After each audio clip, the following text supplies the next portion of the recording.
All right, the tests. So we're going to start off by talking about the SAT. When I say the SAT, I mean the current SAT. Now, the SAT is known as the SAT, the SAT-1, the SAT reasoning test. These are all names for the same examination, okay? It's a standardized test required by most schools. Not all schools, and some great ones, require test scores. If you go to a website called fairtest.org, that's FAIRTEST.org, you'll see a list of fantastic universities and colleges in America that are test score optional. Schools like Wake Forest, Connecticut College, Franklin and Marshall, and even this year, Wesleyan University is going test score optional. So these are some pretty desirable schools, and they no longer require the SAT or the ACT.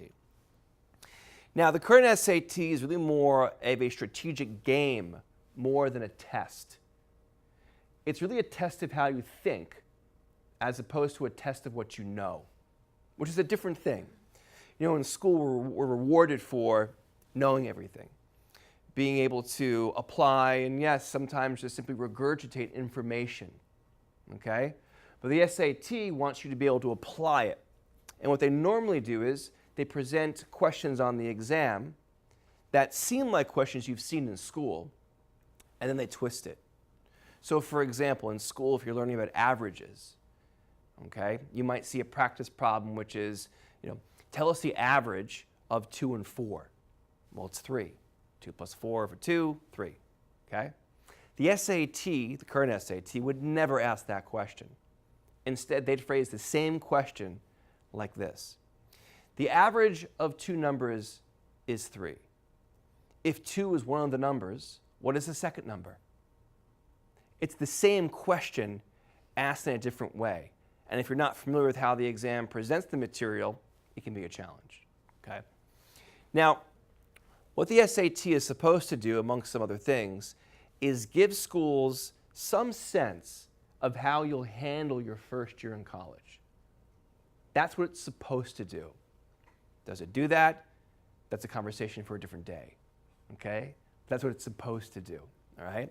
Now, there are 3 sections on the current SAT: reading, math, and writing. And the writing includes an essay. Each of these 3 sections is scored from 200 to 800, with around 500, 490, 510 being the average in each section. Therefore, the average composite is around a 1,500, okay? If you just get half the questions right in an SAT section, you're on track for a 500, okay? Now, they build the composite by adding together those 3 scores. The composite's out of 2,400, okay? Back in the day when we all probably took the test, it was 1,600. That's coming back next year, okay?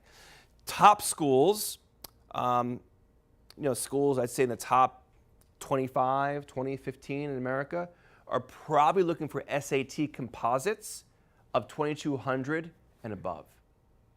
So usually around 730 in each section on average. If you want more information on the SAT, whether it's the old SAT or the current SAT, the redesigned SAT, go to collegeboard.org. Okay, again, the differentiator for this test is really more a test of how you think as opposed to a test of what you know.